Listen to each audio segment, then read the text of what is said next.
Hi everyone, just before we get into another episode of What a Load of Bulls, we just want to give a shout out to our partners, Newcastle Car and Truck Rental. Newcastle Car and Truck Rental are a locally owned company servicing Newcastle and the Hunter.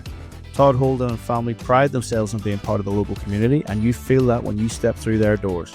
It isn't a different person every time you call, it's the same people taking care of business and taking care of you. So next time you're in need of a rental, be it a truck to move, a ute for those everyday DIY jobs, or a car to get the family around on a day out, be sure to contact the team at Newcastle Car and Truck Rental by visiting www.newcastlerental.com or by calling 02 49 081 081. And don't forget to tell them DJ and Simon sent you.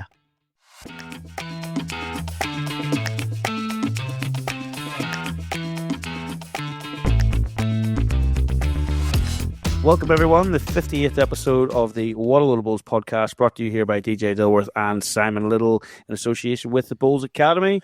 Simon, been a fortnight. What have you been up to?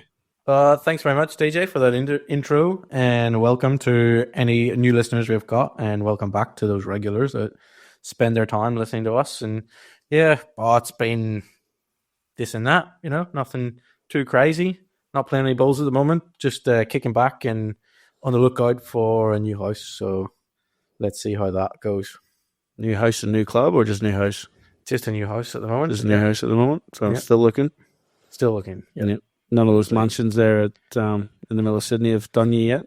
Nah, it's more like a little dog box I'm trying to find. I think that's all that's in my price budget, so see what dog boxes there are around. And you chose crazy. You chose to live in Sydney, man. It's all up to you. So what about you? What about you, mate? What's been going on? It's been an emotional week, mate. So that is obviously death in the family always are. And Granda Frankie passed away just a couple of days ago. Tough one. He's had a lot to do with me early doors. Like I said earlier on, before we get on, going and watching the Mighty Crusaders on the weekends down at Seaview in Belfast. Who haven't played a lot of my early Bulls with Granda too before. Obviously, as naturally you step up a couple of levels and you move into playing with that. Yeah, but yeah, it's always a tough one. I mean, it sort of hits home as to just how far we are for home, isn't it? When these things happen, yeah, so it is what it is. And then later that day, big announcement came out of Bulls New South Wales, but we'll get to that. Yep. So we'll talk about that later. Maybe it'll be its own section. I'll get a few people talking. But yeah, it's been a big week, man. And obviously, just work is just flat out at the minute, man. We're just getting ready for that construction. You've seen the video there the other week that we relaunched. Yeah, everything's kicking off soon, isn't it? Yeah, massive. Yeah, we're moving from a pretty decent office into half of a shoebox. Two of us in there at the minute. It's pretty. I'll tell you what, man, I'm not in any rush to move house after moving office. It's just I'm not packing any more stuff up and moving. It is chaos, but yeah, we'll short-term pain for a long-term gain. So when that big facility's up and running at Maitland City. So yeah, looking forward to that, mate. That'll be good. Once you get that up and going, two covered greens, and memberships should be people queuing up at the door to get into Maitland City. We'll see, mate. We'll see. We'll have to. You're not coming. We're not having you. Can't afford you. Given how your contract negotiations are going, we can't afford you. But I mean, definitely looking forward to it. It's a very, very exciting project.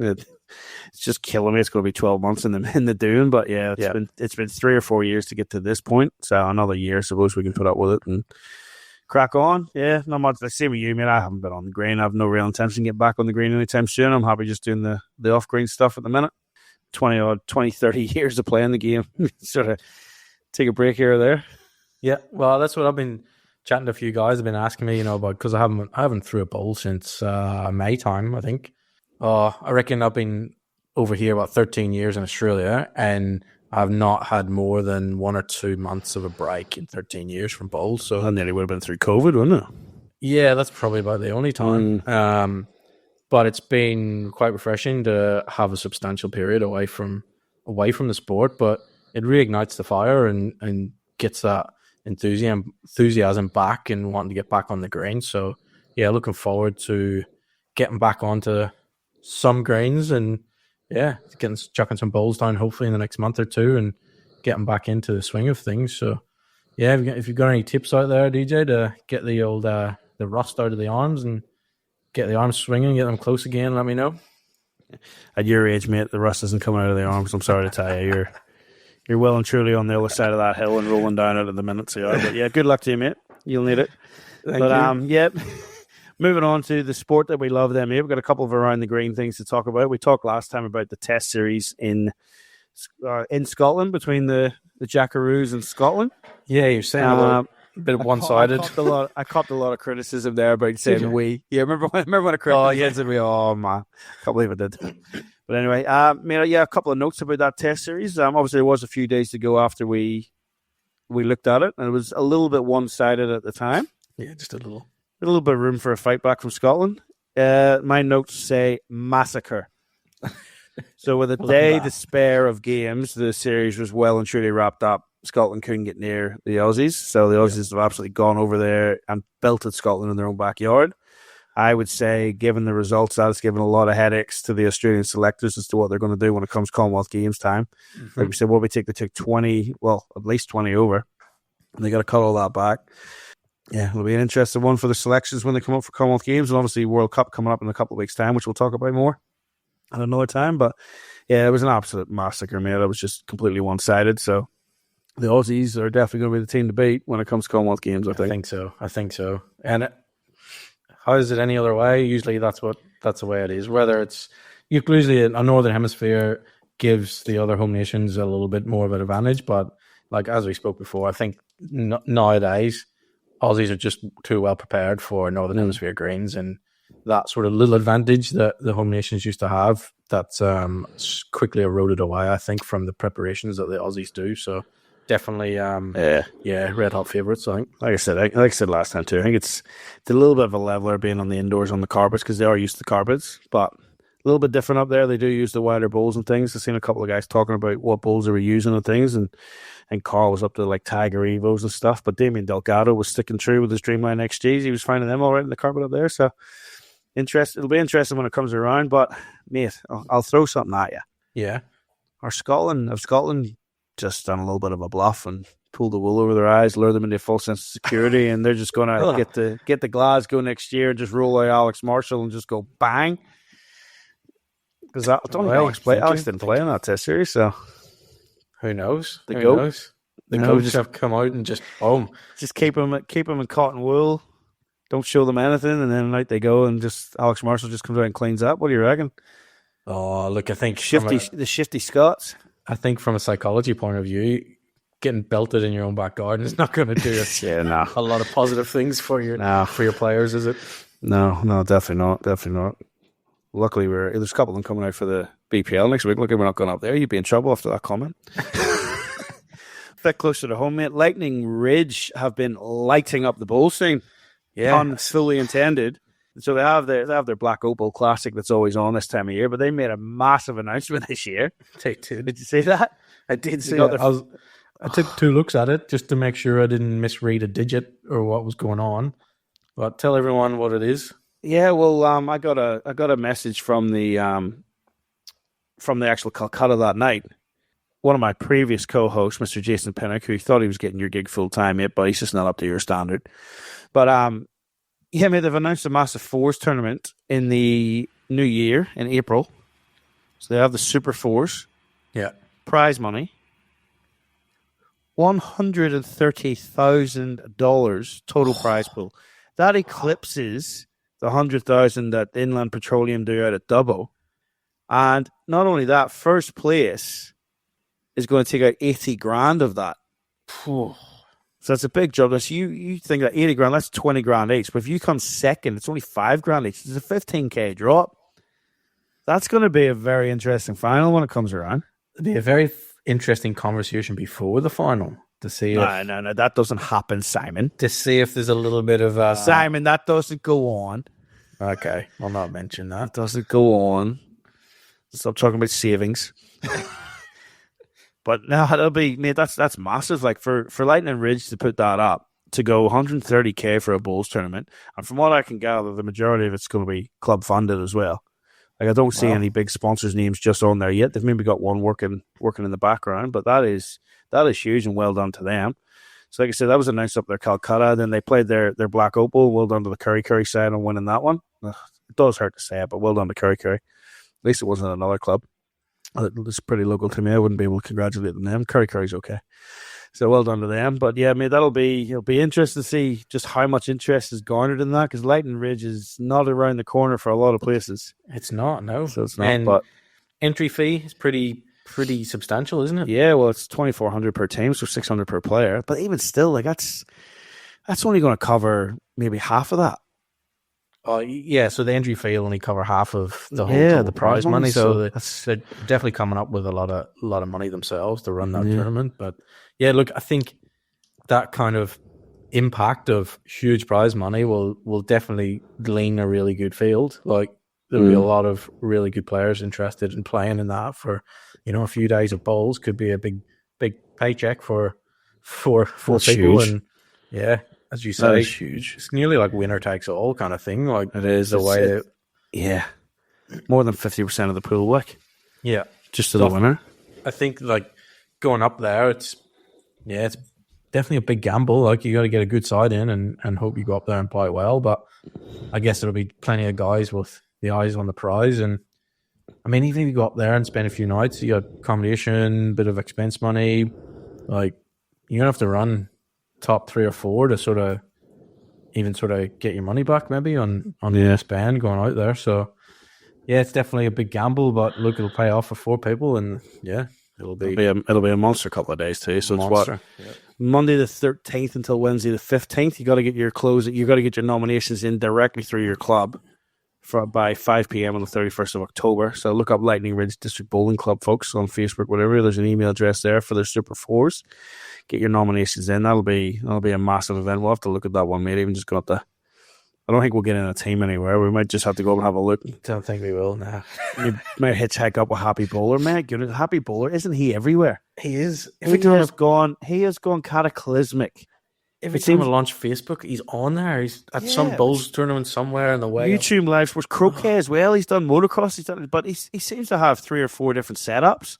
He spoke to a few different clubs about how to set it up and stuff as well. He's just, from where he started out, just this happy bowler fella going around interviewing people just to get people interested in the sport around Newcastle and Malin.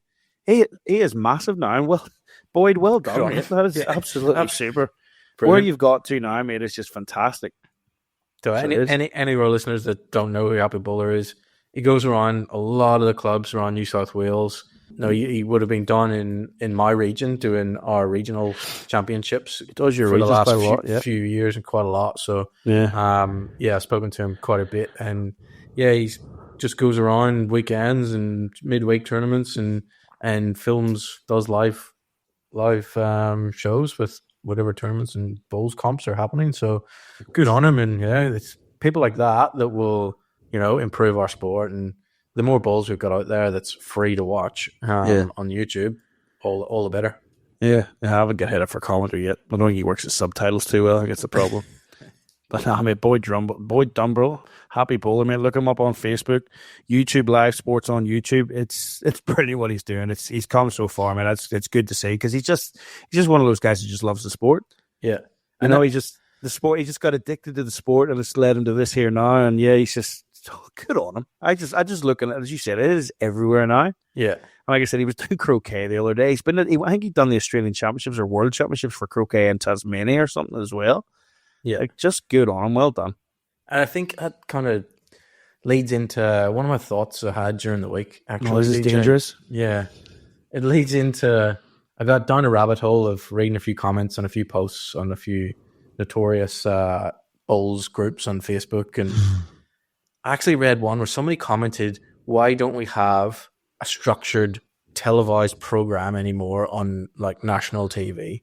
To bring that back. I think that was pretty popular back in the day. They used to have a regular bowl show every week here.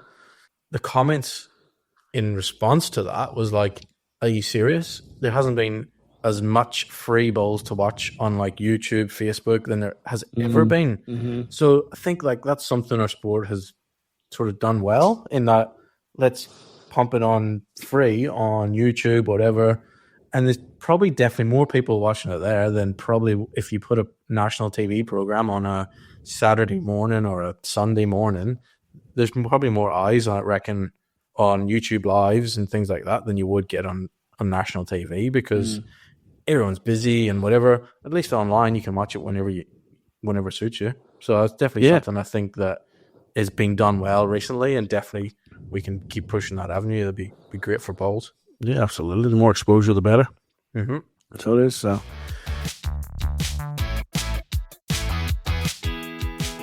Right, moving on to another couple of things coming up, mate. Bulls New South Wales have got their awards night coming up. By the time the podcast comes out, actually, they'll have been running one. A little bit annoyed with that. There's no podcast section. Although, probably wouldn't have been fair to have one. We'd probably just clean it up, you know what it is. Club of the year. I don't know how they work that points out, but Maitland City would have been darn close, I reckon. But anyway, maybe the DJ Dilworth effect kicked in there and lost a couple of points. Could have been. So no podcast. No Maitland City speaks volumes. Every time I said something, Lee Stinson took a point off club standards. But we got a couple of nominations down there, so I'm looking forward to going down there and seeing what's going on about that. And then the conference is the next day. Yep. So enlighten us on what's going on at the conference.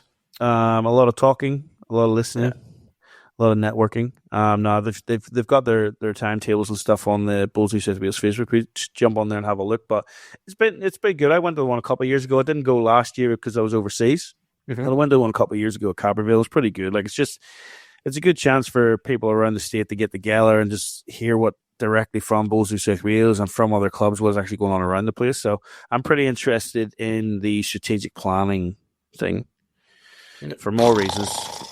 No, for more reasons that will become prominent in about 30 seconds when we start talking about it.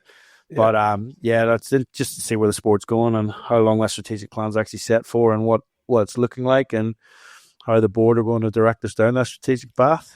Well, before you push on, I think that the sort of member conference, the whole idea and what happens, I think for those that are not in New South Wales and not in Australia and listening in, I think that opportunity for members, i.e. bowlers that are associated to a club, gets them a chance to sort of speak to your national governing body or your association or your region and those people that run that in terms of what's going on and what's going on behind the scenes that you hear from. So I think it's a really good thing that you get that chance to go and see what's going on, and then they get to communicate to the members. Yeah, Karen Murphy, keynote speaker, and we got a email through today to say that's all but full. So it is. So it's going to be pretty chaotic. Like they've got each sort of session, they've got like 4 different things running. So they're doing a lot of one of those every session is Jackaroos on the green. So getting coaching, I think, what's what Carl Healy and things like that there. So they've got that master classes on the green. But like I said, there's strategic planning sections, there's conditions of play sections here directly from the absolute gurus. So they are Lee Stinson and Warren Shipley. I mean, is there anybody who knows more about the game?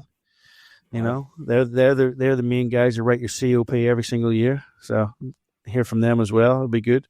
Speaking of COP and other big announcements too, the one went absolutely off the chain last week when they announced the calendar change again. Ooh.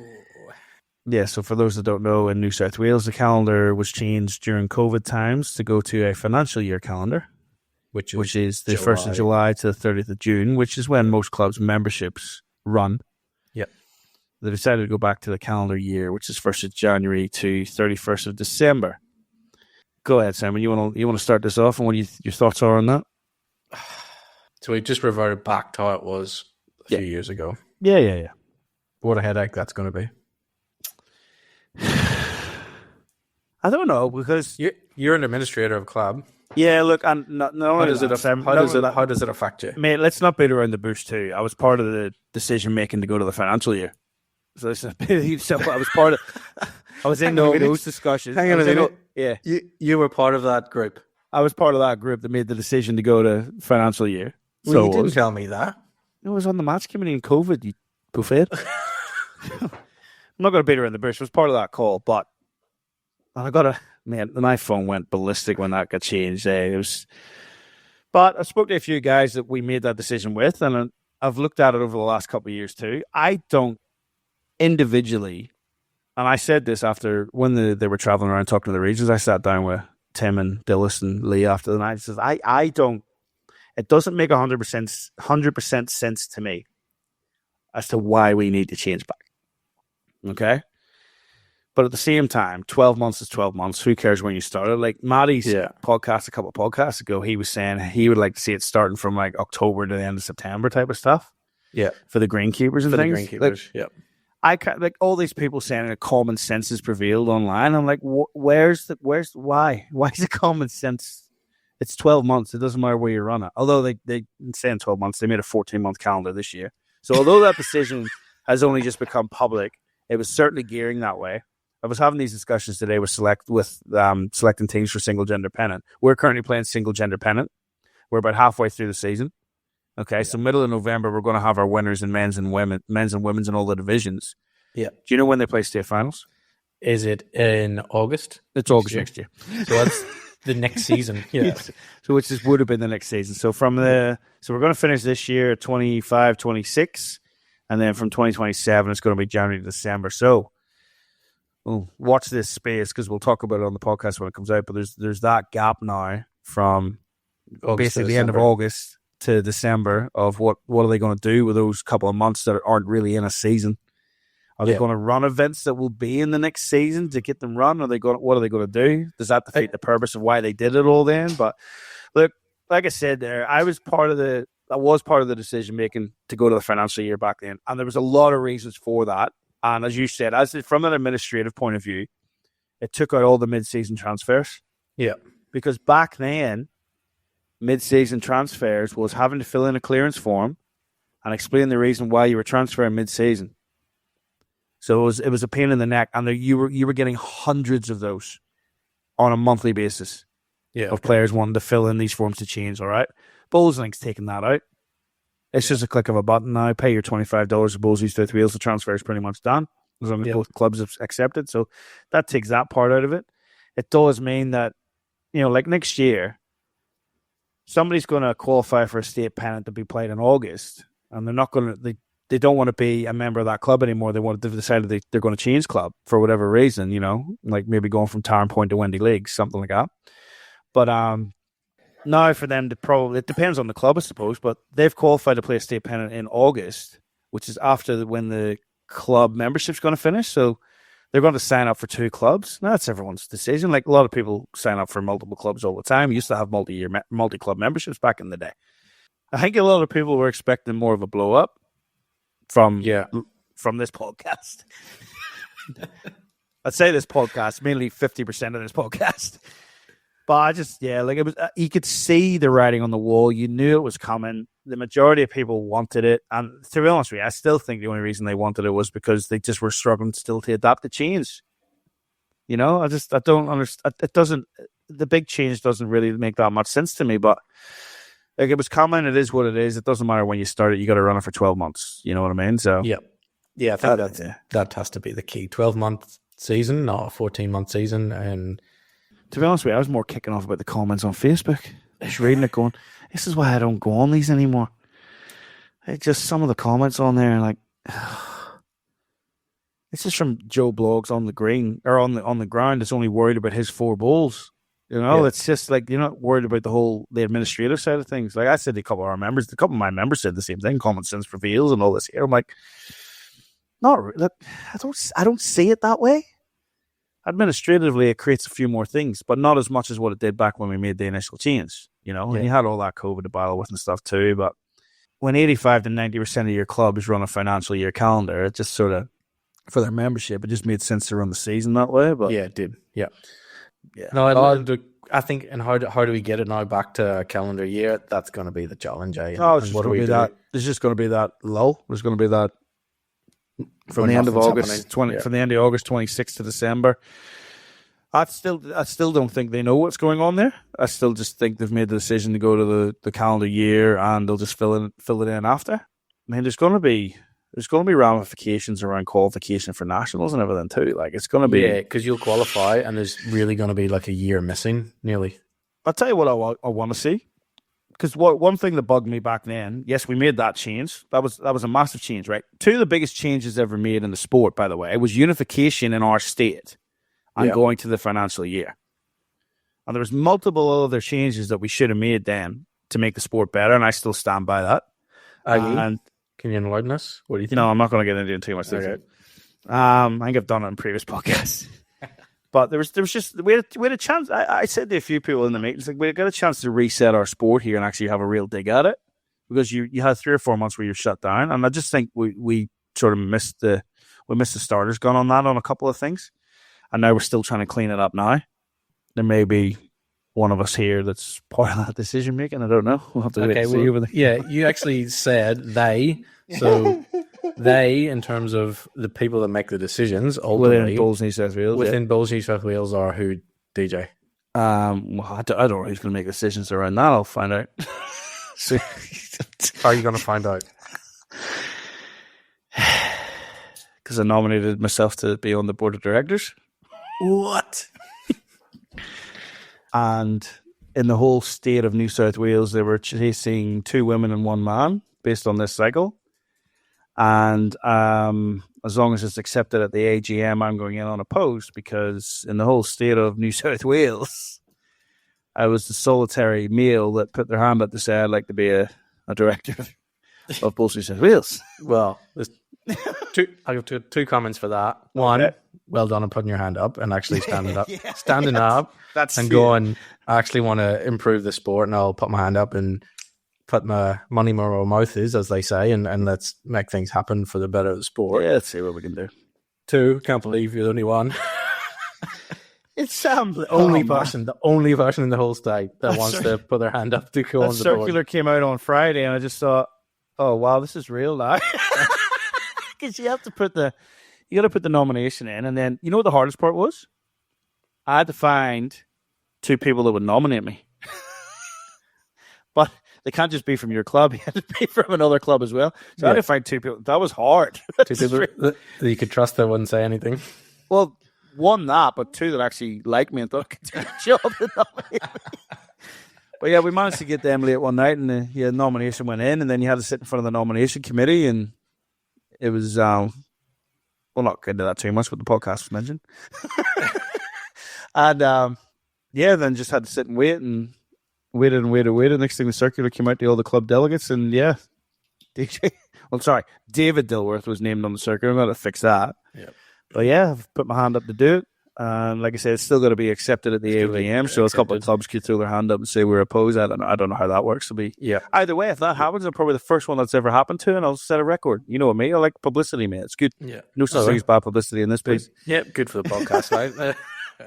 But yeah, it'll be an interesting AGM, and then straight on to hopefully the board after that, and we'll see where things go from there, I suppose. I've just got a good idea just popped into my mind there.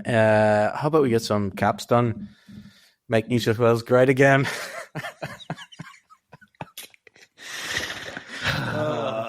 Director DJ.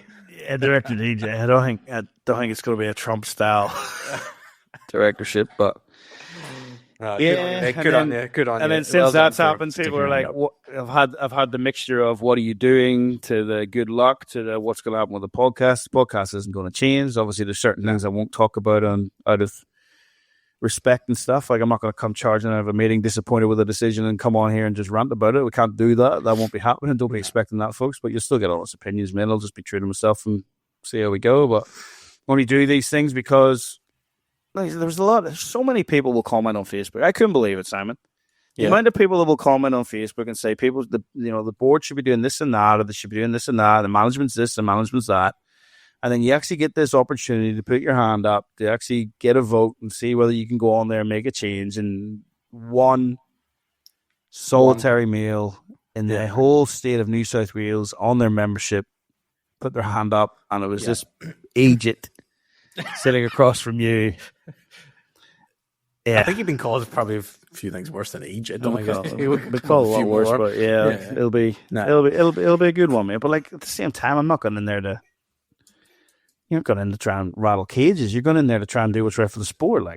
So I'm looking forward to it. It'll be a good challenge. I think it was a natural progression. Like, I've done all these positions and stuff, management of the club and things, and this is the type of stuff I'm interested in. The opportunity came out. I did it a couple of years ago when there was a casual vacancy. Mm-hmm. So I did as well. I put my hat in the ring for that. Like, when Tim got the CEO's job, I put my hat in the ring for that. I put my hat in the ring to go back on the match committee and was deemed not to be right for that position, but here I am. In a couple of weeks' time, could officially be a board member, so that'll be good.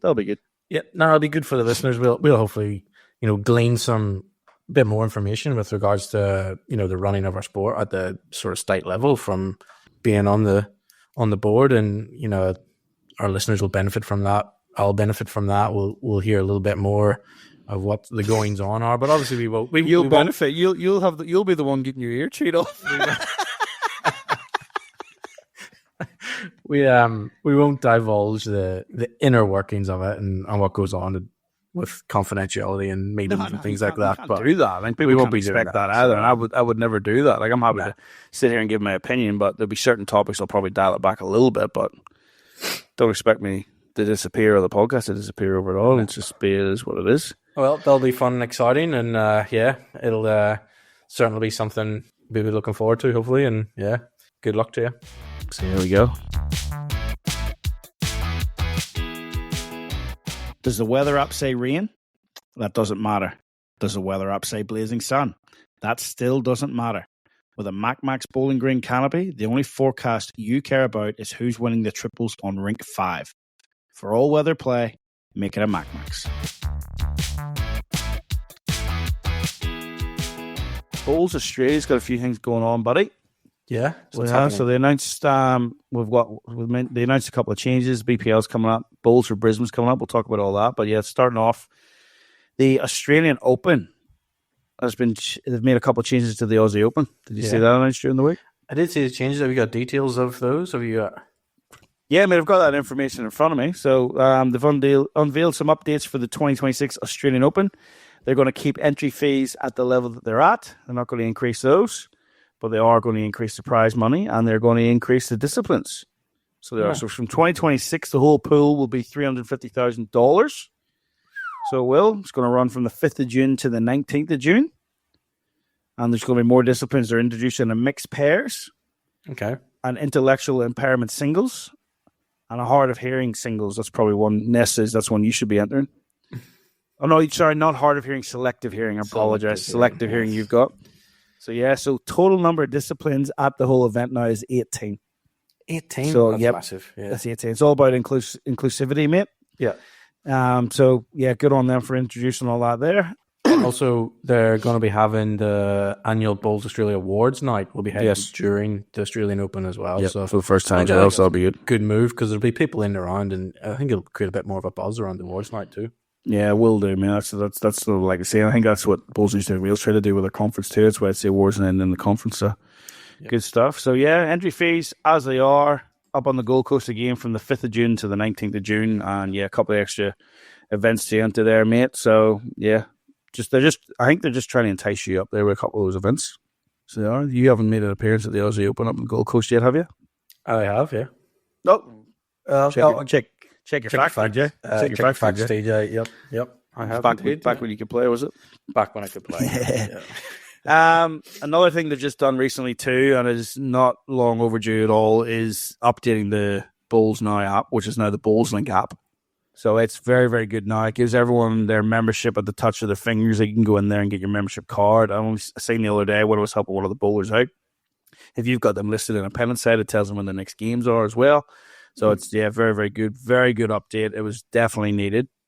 So well done then to them. So jump on Google Play or the App Store, whatever device you use, whatever iOS you're on, and make sure you download that Bowls Link app. Or if you have any troubles with Bowls Link, make sure you get in touch with Bowls Australia or your national or your state, and they'll have a Bowls Link person. They'll be able to help you get onto it. But the sooner we all move to it, the better. Still a lot of pushback on Bowls Link. I don't understand, but it is what it is. It's great for looking at competitions, I think, results and things.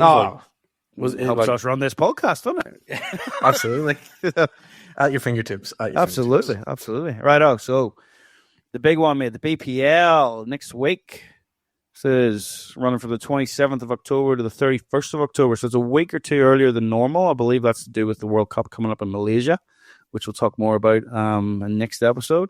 But Bowls Premier League number 22 up at Clumpine Rivers. Who have we got? So we got the usual suspects up there. 12 teams converging. Adelaide Pioneers, Scotty Thilborn, Ryan Rudiger, Caitlin Inch will be playing. Their coach is Dan Flanagan. Mm-hmm. Geelong Jets, Aaron Wilson, Paul Foster, Jamie Lee Warsoap, and Matt Flapper absolutely dominated last time around. Yeah, they did come runner-up in the end to the next team, Helensville Hawks. Nathan Rice, Nicky Brett, Kelsey Cottrell, and Mark Thatcher as their coach. Melbourne as well. I've got another team in with the Extreme. Jack McShane, Nick Cahill, Brianna Smith, Coach Kelvin Kirko OAM. Then another Melbourne team, Melbourne Pulse, Gary Kelly, Barry Lester, Ellen Fife, the usual suspects, and Coach, of course, Jeremy Henry. Moama Steamers, Aaron Sheriff, new to the BPL with him, Matty Bice.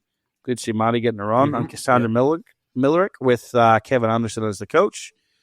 Brisbane Pirates is this fellow, what's his name? Alex Marshall, MBE. Heard of Alex Marshall? Just a goat of the long balls. Yep. Playing with Ryan Burnett, Selena Goddard, and Coach Ali Forsyth. Coach Ali. That sounds weird, doesn't it?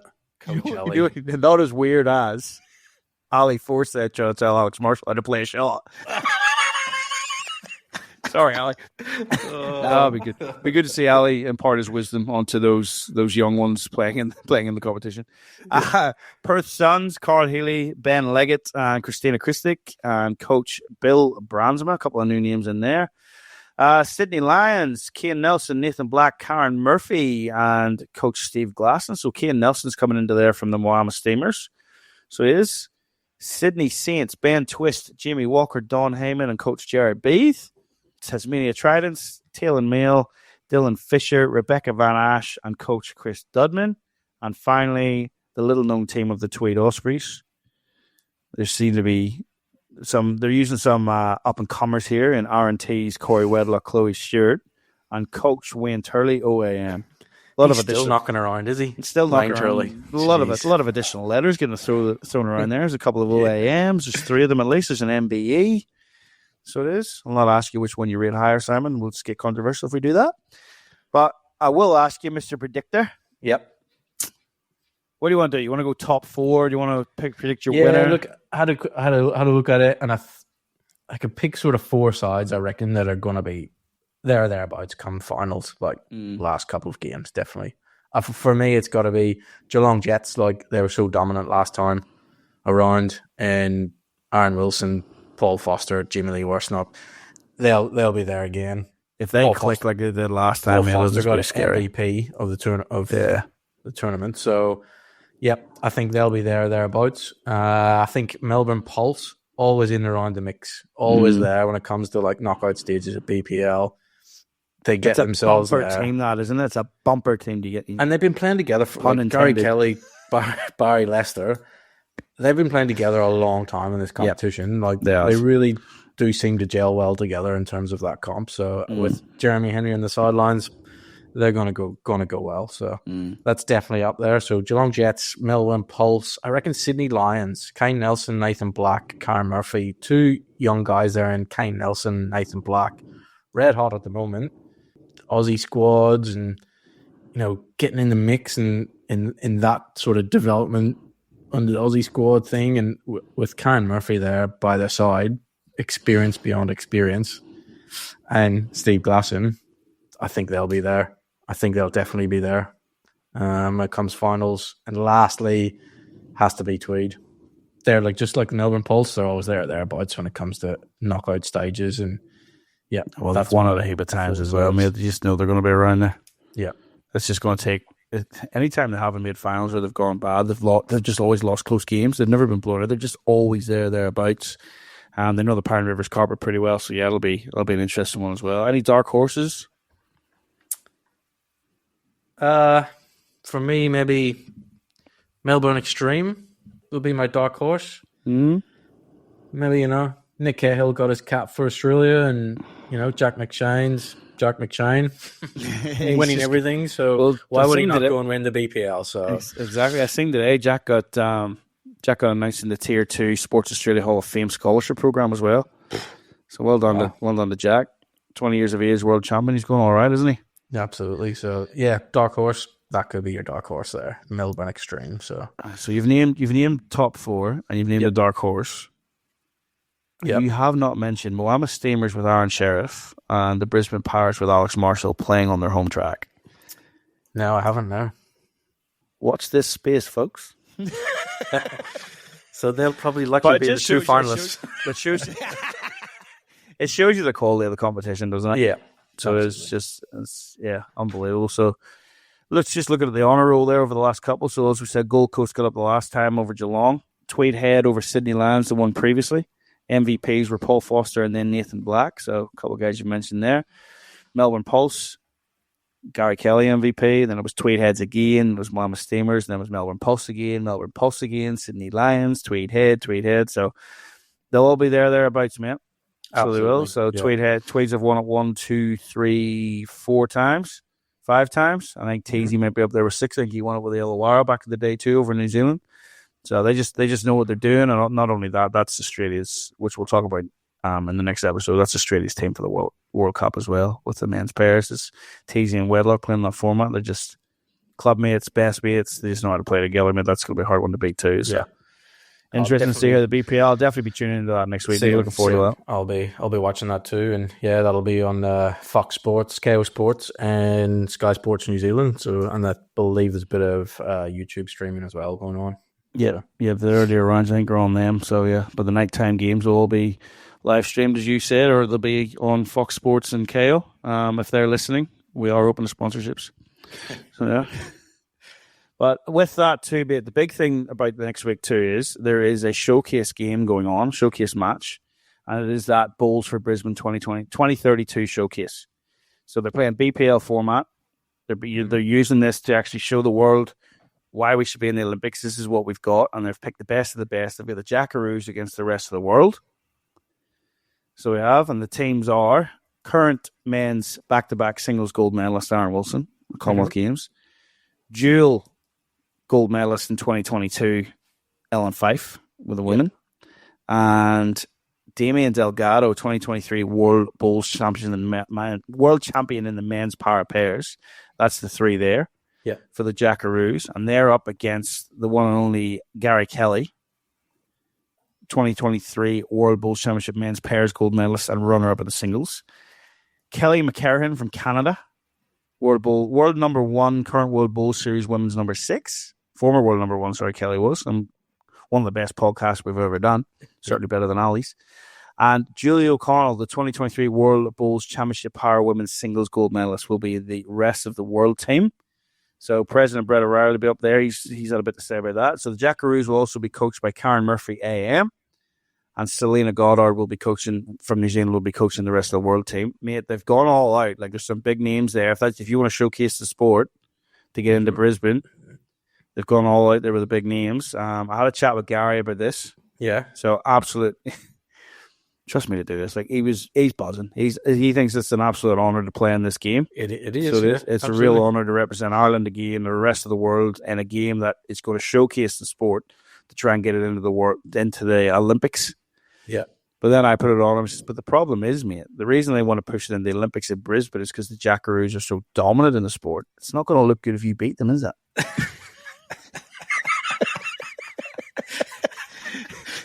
I don't think Gary Kelly's going to roll over in him. No. But no, he was obviously name dropping galore. We grew up with him, but he's certainly absolutely buzzing to be part of that event. Made to be asked to do that. He's really ecstatic about that. So that'll be a good one to watch too. And hopefully all 6 of them just put on a show the way we know they can. Yeah. And it's great to see the para people involved in that too, because we've mentioned it quite a lot. The para is probably our best way to get this into the Olympics, because our sport is one of the best around for that inclusiveness and being accessible to all and giving people of all abilities, whatever's going on with them, the chance to play the sport. So it should be a real good showcase. I'm interested to watch that one, mate. So yeah, that'll be very, very good to watch. That'll be on Wednesday the 29th during BPL 22.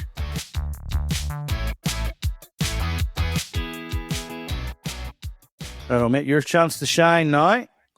You went viral this week with your blog post about seven common issues in deliveries? Pardon me. And 7 common issues in deliveries? Yeah. So sort of fortnightly in between the release of the podcast, I put out a blog post every fortnight, and last week's one was just something about sort of the 7 things that are most common in people's delivery that sort of goes wrong or sort of creeps into their delivery and sort of affects their game.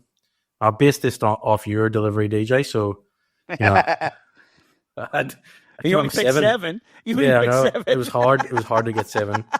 you know, if I took it off my own delivery, probably only got to 2 or 3, so it wouldn't be much of a blog post. So I thought I'll have a look at DJ's delivery, and yeah, came up with 7. So look, if you want to jump in, like some of the things like that you see in common, not that you see on the BPL, we're not saying that, if from the sort of average bowler, would be the likes of simple things like a wobbling of the bowl coming out of your hand, like ultimately affects the line and when the bowl takes bias and things like that. So if you want to jump on, have a read at it. It's gone absolutely bananas. We've had over 20,000 people read it in the space of 4 or 5 days.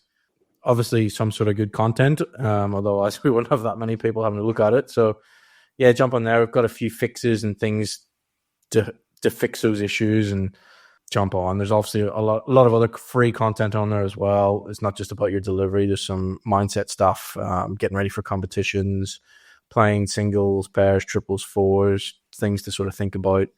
So there's a wealth of knowledge on our website there. So jump onto the bowlsacademy.com/blog, or just jump onto the main homepage. There's a blog tab at the top. Jump on there and you'll see all our blogs. If you want them direct your email, just jump onto the website and you'll see at the bottom of every blog there's a sign up to get into sign up for the community. So you just got to stick your name and email address in and you'll get that sent to your inbox every fortnight in between the podcasts. So a heap of content there, and hopefully some of you find it interesting. Hopefully it helps some of you. And if there's something that you think you'd love to hear from me speak about, or put a blog post out there, just jump on, give me a bell either on Facebook or through contact details you can find on our website, and I'll certainly put it on the list of blog topics that we'll touch on. Nice, man. It's good to see it's going well for you, and all thanks to the podcast, no doubt. Speaking of podcast, mate, we have been going fortnightly, but there's a big event coming up in a couple of weeks' time, and I'll be over at it. It is this World Cup, so we are going to be back again next week for episode 59, and that is going to be very firmly a look at the World Cup. Mm-hmm. We'll dissect the teams. We'll have a look at the format. We'll talk about what's going to be coming up in Kuala Lumpur there for the World Cup. And also, mate, the World Bowls Hall of Fame nominees were announced in the last week too. We'll go through that and give our opinions on that too next week. So that'll be a good one to look forward to for everyone. So as always, folks, I think I'll do this for this week. So keep that little disc on the inside. And good luck on those greens.